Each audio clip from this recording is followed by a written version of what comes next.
Good morning students, myself UK Singh, science teacher at ISL Monidi Dhanbad. Okay. In the previous classes we have studied about the different steps of crop production. In this chapter we will study about the second last step or the sixth step of crop production, which is known as harvesting. Now the definition of harvesting goes like this: the cutting of crops after their maturation. So every crop has a particular period of maturation time, 3 months, 4 months. Okay. Now when they are mature, they need to be separated. Okay, and this process is known as harvesting. Traditionally it is done through the help of a sickle. Sickle is a kind of a cutting equipment. Shape is like this. This is traditionally used by farmers. Okay, and after this, threshing. Threshing is, if the crop is in cut, they need to be separated from the chaff. Seeds or grains need to be separated from their chaff. That is, there is the outer coat or husk. For example, suppose this is a paddy. Okay, this paddy consists of the internal part is a rice. So the outer part need to be separated, and this process is done by threshing. This process is known as threshing. Modern equipments like combine serve the both purpose of harvesting as well as threshing, which is known as combine.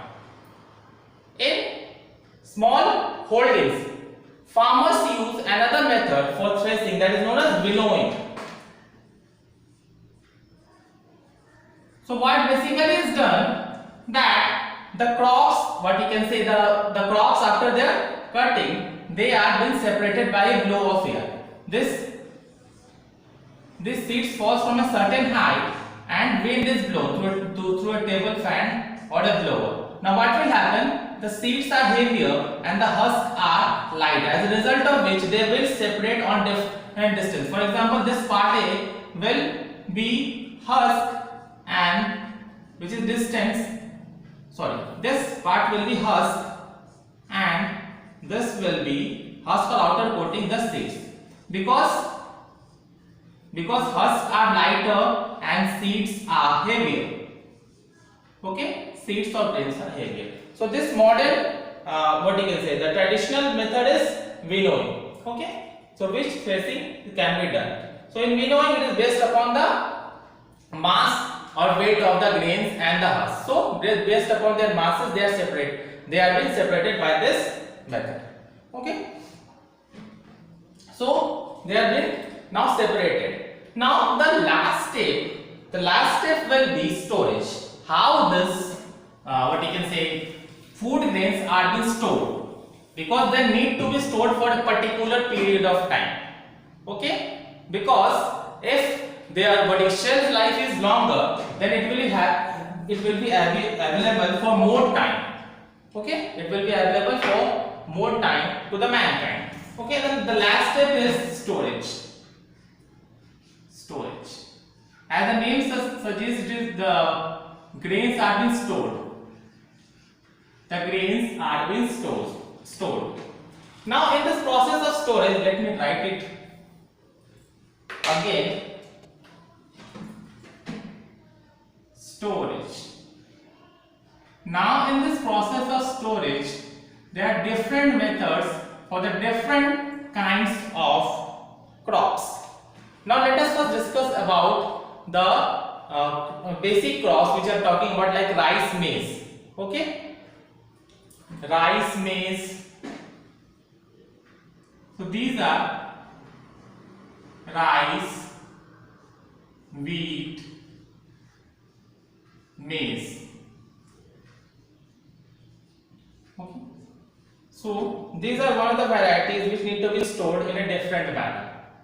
Okay, vegetable need to be stored in different manners, oil seed need to be stored in different manners, fruits need to be stored in different manners. So this basically we are referring to as food grains. Let us discuss about food grains. Food grains. How food grains are being stored. Now in this method, what is being actually done, that after threshing, the seeds that are being obtained, they first need to be dried in sun. Okay, traditionally dried in sun. In industrial use, what is that? It been dried in ultraviolet radiation, or the most modern method. Okay, they can also be dried in open sunlight or in ultraviolet radiation. Now what purpose does drying serves? Drying, they have been dried. So this removes the moisture of the food grains, and less moisture means that they will be less vulnerable to the pathogens like some diseases of the food grains. Okay, like white rust and citrus sanctum. So these are some of the diseases of the plants. So removal of the moisture, or you can say if the moisture is lessened, then they are less vulnerable to pathogens or diseases. Okay. Now they have first been dried and they are stored. First they are dried and they are stored in storehouses such as silos and granaries. They are stored or kept in different kind of structures like silos and granaries. Silos and granaries.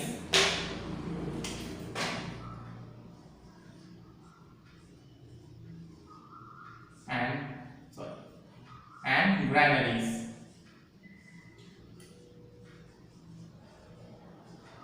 Or in some places called warehouses also.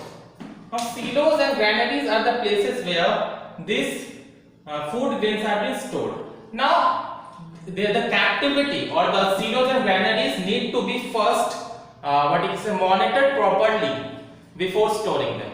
How can we monitor? That the enclosement should be dry. Okay. The enclosement should be dry. If there is a moisture in the enclosement, then they will invite different pests, different virus, bacteria, fungus, and different kinds of pests like insects, or you may say rats, which are very notorious and mainly responsible for spoiling of the food grains, because rats are the most dangerous for crops. For storage of crops, because they eat less and destroy more. They eat less and spoil more. Okay. So first there should be proper monitoring, that there should not be any sort of moisture in the enclosement. Apart from that, they need to be dried. Okay. And fumigated. What is fumigation? Fumigation is basically making the space sterile by spraying chemicals that can kill bacteria, fungus, and any kind of microorganism. Okay. Now there should also be one should also be cautious that in the enclosement there should be no opening. Otherwise this opening will invite different kind of pests, rats and insects. Now they are stored in these silos and granaries. Okay. And if they are properly, if standard procedure is followed, that the process that is instructed, then the shelf life can be increased up to 1 year, 2 years, or even more. Okay. Sometimes in traditional ways, dried leaves are added, put in the bags of the food grains, so that because they are of antibacterial nature, they will prevent any growth of microbes in the stored grains. Now this was for food grains. Now another term is for another method that can be applied for is vegetables. Okay, you know that vegetables have a less shelf life. Vegetables.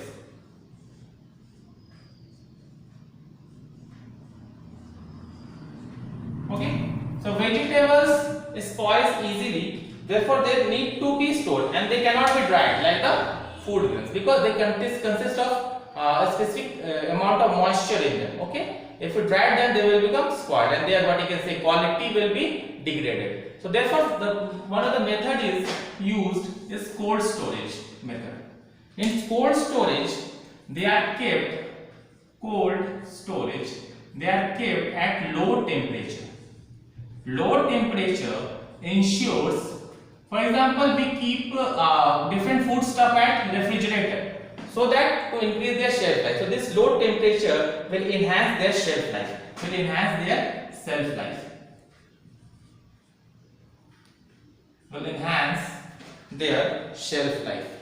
Okay.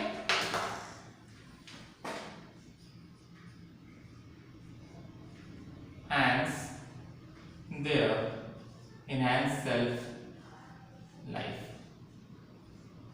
Okay, so these are different methods that can be used. Now the last topic is of animal husbandry. Okay, so what is basically being done, that apart from agriculture, animal husbandry is also done by farmers, and this adds value to the agriculture. Okay, this adds value to the agriculture. For example, whatever the products we obtain from the plant, from the crops. For example, after threshing we obtain husk and different kinds of byproducts. These products can be fed to the cattle like cow, buffalo, goat, sheep, camels, okay, or even you can say chickens. So these byproducts are actually the food, or which is basically called as fodder of these cattle animals, and in turn we obtain valuable products from these cattle animals. So in the next topic is all about animal husbandry. And what is animal husbandry? The branch of agriculture that deals with the breeding, feeding and care of domestic animals like cattle animals, cow, buffalo, sheep, goat, or even what you can say fowl like chicken, ducks, pigeons, etc. Okay, so this adds value. That's when this serves to. So animal husbandry, animal husbandry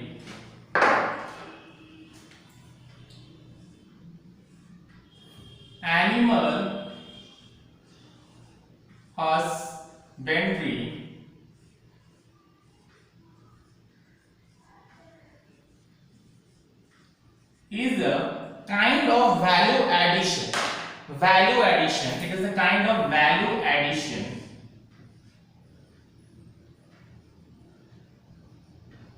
value addition. That means if along with the crops, if someone is rearing animals like cow, buffalo, then they will get different products from these animals like milk, meat, wool, and in turn the value can be enhanced.